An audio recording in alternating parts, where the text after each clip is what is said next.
Herkese merhaba, Hayatım Örgü Motifistan'a hoş geldiniz. Bugün sizlerle altıgen hırkalarınız için yeni bir altıgen motif çalışması yapacağız. Gördüğünüz gibi modelimiz 3 boyutlu bir görünüme sahip. Şöyle biraz yakından da göstermek istiyorum. Şimdi ben örnek çalışmasını yaparken Alize'nin Cotton Gold iplerini kullandım. 4 milimetre tığ kullanarak ördüm. Bu modelde kullanmış olduğunuz ipe göre tığ numaranızı yarım milimetre büyük kullanın, daha güzel olur. Şimdi burada sadece motif anlatımını yapacağım. Her zaman söylediğim gibi çok fazla talep alırsa hırka çalışmasında yapabilirim. Fakat bundan sonra biraz daha böyle hırkalara ara vermek istiyorum. Daha çok altıgen motif modeli paylaşabilmek için. O yüzden eğer sizler hırka yapmak isterseniz kanalımda çok farklı çeşitlilikte altıgen hırka modelleri var. Şimdi burada Hanım Dilendi Beybendi modeline göre ilerliyoruz. Bu modelle yapmış olduğum altıgen hırkalara göre motiflerinizi birleştirebilir ya da ön veya arka bedene sıralar ekleyip yine aynı şekilde ölçüleri de o şekilde takip edebilirsiniz. Tek fark modelinizin bu şekilde olması olacak. Onun dışında yapımı çok kolay. Evet, Alize'nin Cotton Gold iplerini kullandım. 4 milimetrede tığ kullanarak ördüm. Hazırsanız hemen aşağıdaki abone ol butonuna bastıysanız hemen motifimizin yapımına başlayalım. Motifimize başlarken yine 4 milimetre tığ kullanıyorum. Şöyle koyu bir koton ip kullanıyorum çünkü videoda açık renkler görünmüyor. O yüzden şöyle hemen tığıma başlangıç ilmeğimi attım. 1, 2, 3, 4, 5 tane zincir çektim. Şimdi klasik motif başlangıcı yapıyoruz. Şöyle, şimdi şu ipimi şöyle arkaya aldım. 1, 2 ve 3 zincir çektim. İpimi de arada gizledim. Hemen halkamızın içine 2 ikili trabzan yapıyorum. Şöyle 2 zincirimizle beraber 3 tane oldu. 1, 2, 3 zincir çektim. 3 ikili trabzan. Aralarda 3 zincir çekerek toplamda 6 tane üçerli trabzan grupları yapacağız.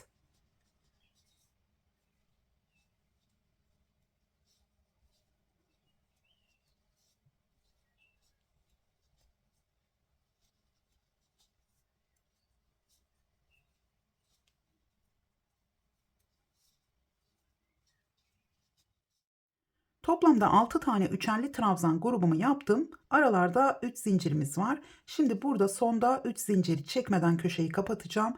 Tığıma bir ip aldım. İlk zincirin içine şöyle batıyorum, yani ilk trabzanımızın üzerine buradan bir ip aldım. Şöyle biraz ilmeklerimi uzattım. Üçünü birlikte topladım. Tekrar bir zincir çektim. Bu şekilde ortalamış olduk.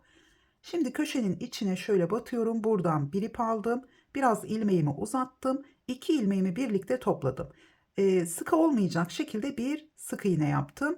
Şimdi sık iğnemizin 2 tane ilmeği var. Şöyle 1, 2. İkinci ilmeğin içine batıyorum. Buradan bir ilmek aldım. Yine uzattım. 2 tane ilmeğim var. İkisini birlikte topladım. Burada ilk köşe boşluğumuzun içine bir ikili trabzan yapmış oldum. Tekrar aynı boşluğa 2 ikili trabzan yapıyorum. Şimdi bu ilk köşemizi yarım olarak başladım. Arada bir zincirimiz var. Tekrar sıradaki köşe boşluğuna atlıyorum. Bu ikinci sırada hep köşe yapacağız. 3 ikili trabzan, 3 zincir, tekrar 3 ikili trabzan.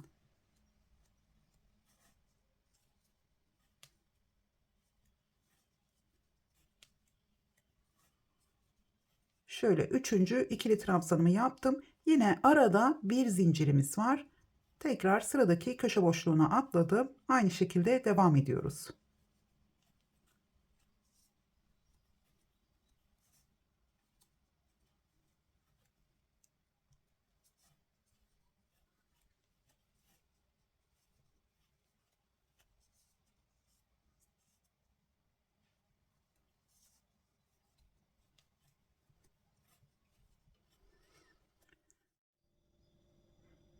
Sırayı tamamladım. Başladığım yere tekrar geldim. Burada şöyle son köşemizi yaptıktan sonra yine bir zincir çekip burada yarım köşeyle başlamıştık. İlk boşluğun içine tekrar 3 ikili trabzan yaptım. Şimdi köşeyi kapatacağım. Şöyle bir ip aldım. İlk trabzanın üzerine batıyorum. Buradan da bir ip aldım. İlmeğimi şöyle biraz uzattım. Üçünü birlikte ortalayarak topladım. Tekrar bir zincir çekip şöyle ilmeğimizi uzatıyoruz. Bu ipimiz burada duracak. ana rengimizi kesmeden ilerleyeceğiz. Hemen rengimi değiştirdim. Bakın bu köşeden sonraki ya da şuradan da başlayabiliriz ipimiz gelmesin.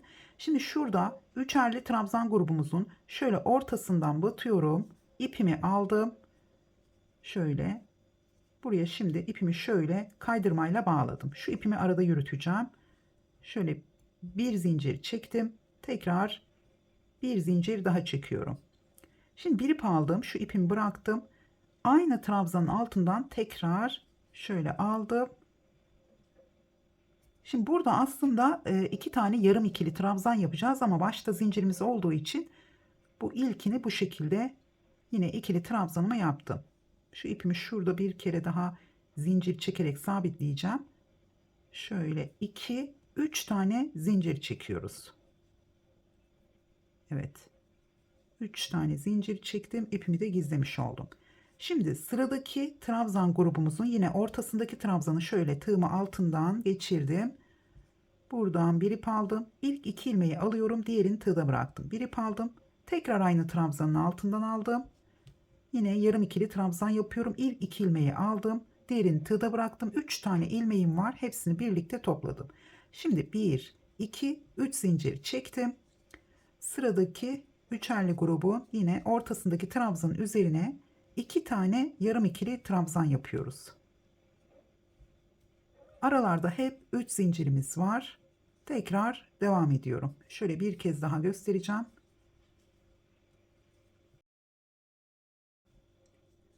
Yine 3 ilmeğimi birlikte topladım. 3 zincir çekiyorum. Sıradaki trabzan grubunun yine ortasından şöyle ön yarım ikili trabzan yapıyoruz. 2 tane. Hepsini birlikte topladım. Bu sırayı bu şekilde tamamlayacağız.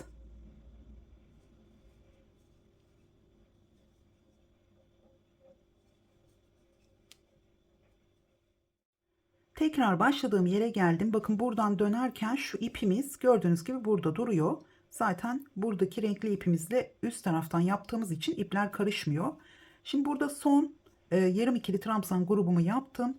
Tekrar 1, 2, 3 zinciri çektim. Hemen buraya şöyle ilk şu trabzanın üzerine batıyorum. Buradan şöyle kaydırmayla kapattım. Bir zincir çektim. Hatta burada yükselti oluşmasın. Şöyle boşluğa gelip şöyle bir kaydırma yapıp o şekilde ipimi biraz uzun bırakarak kesiyorum. Çünkü bu ipimizin yani daha sonra burası görünmeyecek. Şimdi yine ana rengimizle devam ediyoruz. İpimizin olduğu yere geliyorum. Şöyle ilmeğimi küçülteceğim. Şimdi bu ipimizi bıraktığımız yer köşe boşluğumuz.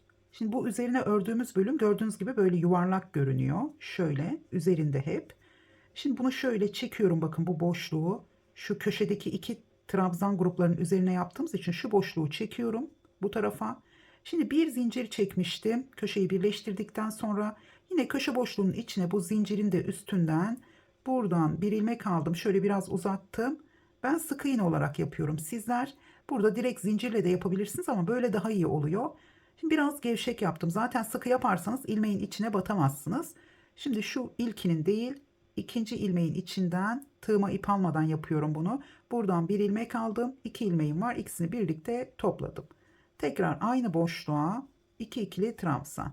Yine yarım köşe olarak başlamış olduk. Bu şekilde. Burası köşemiz. Şimdi arada bir zincirimiz var. Artık köşelerin arasında bir zincir boşluklarımız var burada. Şimdi şu bir zincir boşluğuna batıyorum. Bu zincirimiz arada kalıyor. Turuncuyla yaptığımız. Üzerine 3 ikili trabzan. Şu ipi çekeceğim.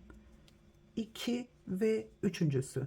Tekrar bir zincir. Hemen şimdi bu ipimi şu tarafa çekiyorum. Yine köşeye geldim. Bu köşeleri karıştırmayalım. Şu turuncu ipimizde yaptığımız zincirler biraz kapatıyor. Burası yine köşemiz. Köşenin içine batıyorum. İpimizi de gizleyeceğiz gördüğünüz gibi. 1, 2, 3 ikili trabzan. Tekrar 3 zincir. Ve aynı yere 3 ikili trabzan. Bu ipimizin üzerine ördüğümüz için eğer uzun bıraktıysanız arkada artık kesebilirsiniz. Gizlemenize gerek yok. Şurada kaldı biraz. Tekrar bir zincir, yine Arada bir zincir boşluğumuz var. Buradan batıyorum. 3 ikili trabzan.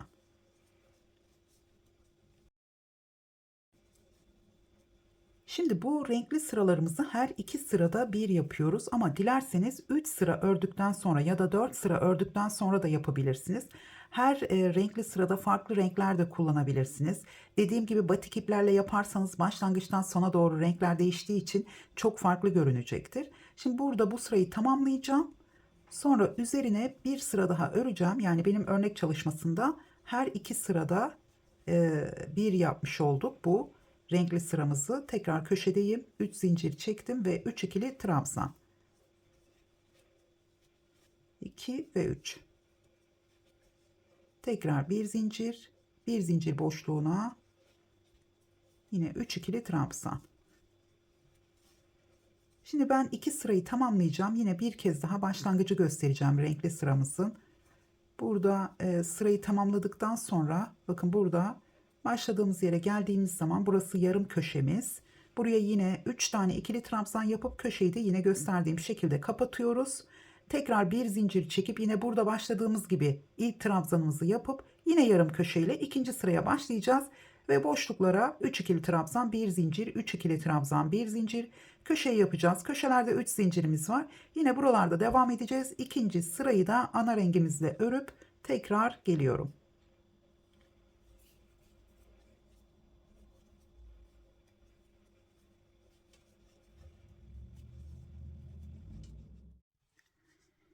İkinci sırayı da tamamladım. Gördüğünüz gibi yine köşenin olduğu yerde 3 tane trabzan yaptım. Bir ip aldım. İlk trabzan üzerine batıyorum. Buradan ilmeğimi aldım. Şöyle 3 ilmeğimi biraz uzatarak topladım. Hemen bir zincir çektim. Bir zincir çektiğimiz zaman burası sabitlenmiş oluyor. Şimdi burada artık ilmeğimi tekrar şöyle uzatıyorum. Hemen başlangıcı göstereceğim tekrar. Yine ipimi değiştiriyorum. Şimdi bu defa şöyle tığıma ilmek atarak başlayacağım. Şöyle 1 santime yakın ipimi şöyle uzun bıraktım. Burada herhangi bir yerden başlayabilirsiniz. Burada yine ortadaki trabzanın altından aldım. Bir ilmek aldım. Tığımdaki ilmekle birlikte şöyle ikisini topladım. Burada direkt sık iğne yapmış olduk. Şimdi bir zincir çekiyorum. Şu ipimi de yine şöyle arasından bir zincir çektim.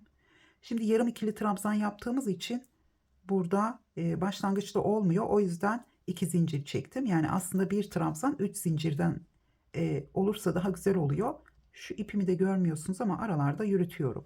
Yine bir ikili trabzan daha yaptım. Aynı trabzanın üzerine. Şimdi 3 zincirimiz var.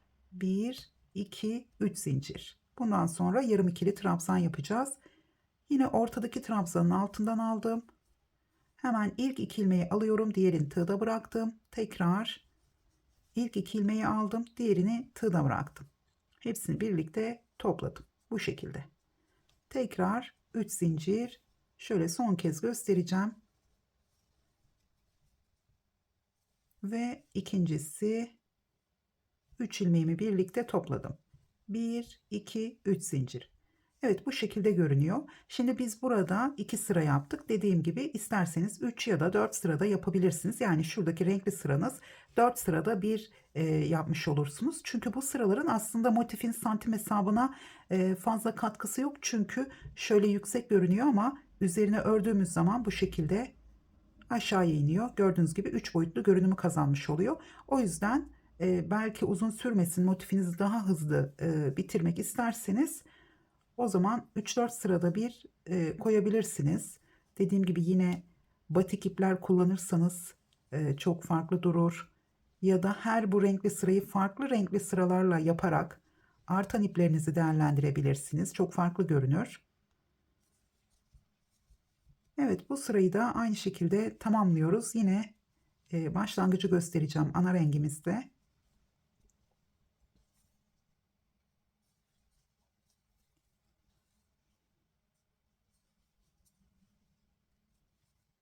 Sırayı tamamladım. Şimdi burada başladığımız yere geldiğimiz zaman şu son trabzanlarımı yaptım. 3 zinciri çekip burada kaydırmayla bağlayıp yine boşluğa gelip şöyle bir kaydırma yapıp ipimi uzun bırakarak kesiyorum. Burada zincir de çekebilirsiniz. Çünkü üzerine ördüğümüz için burası belli olmayacak. Şimdi buradan başlarken şöyle ilmeğimi küçültüyorum. Bakın bu şekilde. Burası bizim ilk köşemiz. Yarım köşe yaparak başlıyorum.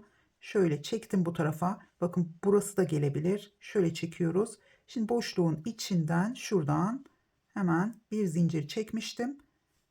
Buradan ilmeğimi aldım. Biraz gevşek bıraktım. İkisini birlikte topladım. İkinci ilmeğe batıyorum. Yine bir ip aldım. İkisini birlikte topladım. Tekrar buraya 2 ikili trabzanla başlıyoruz. Evet, burası anlaşılmıştır artık. Çünkü başlangıcı önemli. Tekrar arada bir zincirimiz var ve buraya geldiğimiz zaman iki zincirimizi de burada bir zincir boşluğuna şöyle ikisini birlikte alarak 3 ikili trabzan yapıyorum. Evet, şu ipimizi şöyle yapacağım. Tekrar bir zincir ve ipimizi de gizleyelim. Hemen bir ip aldım. Yine alttan alıyorum. 3 ikili trabzan. Şimdi birleştirme yaptığınız zaman, yani kol birleştirmesini yaptığımız zaman bu sırayı tamamlayalım. Üzerine ördüğümüz sırada birleştirme yaparsak daha iyi olur. Ona göre santim hesaplarıyla ilerlerseniz şöyle köşeye geldim. Köşeleri karıştırmayalım. Bu renkli sıranın üzerine ördüğümüzde bakın ben de karıştırdım. Gördünüz mü? Köşe burada. Şurada köşemiz var. Hepsi aynı şekilde ilerlediği için burada isterseniz köşelerin olduğu yere bir alt sırada işaretleyiciler de takabilirsiniz. Çünkü fark etmeden örüp böyle birkaç sıra örebilirsiniz. Şimdi köşenin olduğu yere geldim. Tekrar 3 ikili trabzan, 3 zincir, tekrar 3 ikili trabzan. İpiniz kalınsa burada 2 zincir çekip aralarda bir zincir de çekebilirsiniz ama ben o şekilde denedim. Bu modelde böyle güzel durmuyor. O yüzden aynı şekilde ilerlerseniz daha iyi olur. Evet, şöyle devam ediyoruz. Şimdi dilerseniz bu sırayı tamamladıktan sonra birleştirdiğiniz zaman ikinci sırada, buradaki yani ikinci sırayı yaparken bütün kenarları öreceksiniz. Şurası bizim başlangıç kenarımız. Şimdi bütün kenarları öreceğiz. Şurada bir tane kenarımız, şöyle köşeden tutayım. Bir tane kenarımız kaldığı zaman bu şekilde, bu şimdi çok küçük, diğerinin üzerinde de göstereceğim. Şöyle katlıyoruz. Bu son kenarı karşı tarafta, şimdi burayı öreceğiz gördüğünüz gibi. Karşı taraftaki kenardan, yani şöyle göstereyim. Şimdi motifimizi şöyle ön yüzünü terse çeviriyorum. Bakın tersi de bu şekilde görünüyor. Çok güzel. Çok farklı görünüyor. Şimdi bunu şöyle köşemizi tam karşıya getiriyorum. Modelin orijinalinde ortasında ikişer tane trabzanla başlanmıştı. Ve ben de öyle başlamıştım ama gördüğünüz gibi küçük olduğu zaman, yani bu şekilde altıgen motiflerin bu şekilde durmasının sebebi zincirlerin az olmasıyla ilgili. O yüzden elinizi gevşek tutmanız gerekiyor. Ama bizim şimdi başlamış olduğumuz motif daha iyi oluyor. O yüzden o şekilde devam edebilirsiniz. Gördüğünüz gibi burada ortasından dolayı böyle olmuş oldu. Şimdi burada katlamayı yaptıktan sonra ben size farklı bir birleştirme tekniği göstereceğim ama yine son sırada birleştirmek isterseniz şurası bizim yarım köşemiz. Burada örmüş olduğumuz köşe olduğu için buraya geldiğimiz zaman katlıyoruz. Yani bir kenar kaldığı zaman burada köşeleri birleştirip, yani 3 zincirimiz var. Bir zincir, karşı tarafa bir sık iğne, bir zincir, tekrar buradan devam ediyoruz. Burada da arada bir zincirimiz var. Birleştirme yaparken burada trabzanı yapalım. Karşı tarafa bir sık iğne, zincir çekmeden buraya gelip 3 tane ikili trabzan, karşı tarafa bir sık iğne, buraya geliyoruz. 3 tane ikili trabzan. Yani o şekilde de birleştirebilirsiniz. Şimdi benim burada motifimi tamamlamış olduğum için üzerinden farklı bir birleştirme göstereceğim. Yine bu birleştirme tekniğiyle de aslında yapmış olduğumuz hırkamız var. Ama burada tekrar gösterelim. Şimdi hemen şöyle tığıma başlangıç ilmeğimi attım. Motifimizi bu şekilde katladıktan sonra şuradaki kolunuzun yüksekliğini bedeninize göre hesaplarsanız, ben large beden için 20-21 santimetre yapıyorum. Buna göre sizler de ikişer santim daha büyük yaparak ya da daha küçük yaparak ayarlayabilirsiniz. Şimdi şurada iki köşeyi önce şuradan başlayacağım. Köşeleri birleştirmeden şu ilk trabzanımızın arkadaki ilmeğine batıyorum. Pardon. Şöyle iki ilmeğine birlikte batarak da yapabiliriz. Biraz önceki gibi de yapabiliriz. İkisini de göstereyim. Şimdi iki ilmeğe battım. Buradaki şöyle yapacağım. Pardon. Şimdi buraya önce bir tane şöyle ilmeğimi tığdaki ilmeğimden kaydırmayla burayı sabitledim. İlk trabzanın üzerine. Buradan ilmeğimi çıkarttım. Tabii ki aynısını boşluğun içinden de yapabilirsiniz. Ben şimdi böyle başlamış bulundum. Hemen arkadaki trabzanın 2 ilmeğini tığımızı tersten şöyle batırıyorum. 2 ilmeğe birlikte buradan ilmeğimi aldım ve çektim. Şimdi tekrar sıradaki trabzanın üzerine batıyorum. Şu başlangıç ipimiz şöyle bir ilmek aldım. Tığımdaki ilmekten kaydırma yaptım. İlmeğimi uzattım. Burada sıradaki trabzanın bakın arka taraftan yani bu taraftan şöyle battım. İlmeğimi tekrar takıyorum. Buradan çektim. Biraz uzattım. Tekrar buradaki sıradaki trabzanın üzerinden bir ilmek aldım ve kaydırma yaptım. Yani tığımdaki ilmekten kaydırma yaptım. İlmeğimi çıkardım. Tekrar buraya geldim. Üçüncü trabzanın üzerinden tekrar şöyle ilmeğimi takıyorum. Kaçmadan takayım dedim ama olmadı. Şöyle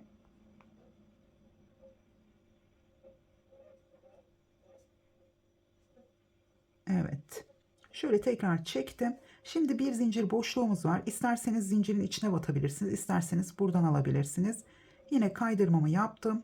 Burada elimizi yine burada da zincir boşluğundan ilmeğimi çekiyorum. Şöyle biraz uzatıyoruz ya burada ilmeğimizi. Buradan ilmeğimizi alıp şöyle kaydırma yaparken şöyle yaparak yapıyorum. O zaman burası daha sonra sıkılaşmıyor yani gergin olmaması için. Yani ördüğünüz motifinizi ördüğünüz tığ numarasından yarım milimetre küçük kullanabilirsiniz. Ya da aynı tığ numarasıyla da yapabilirsiniz gergin olmasın diye. Şöyle çektim.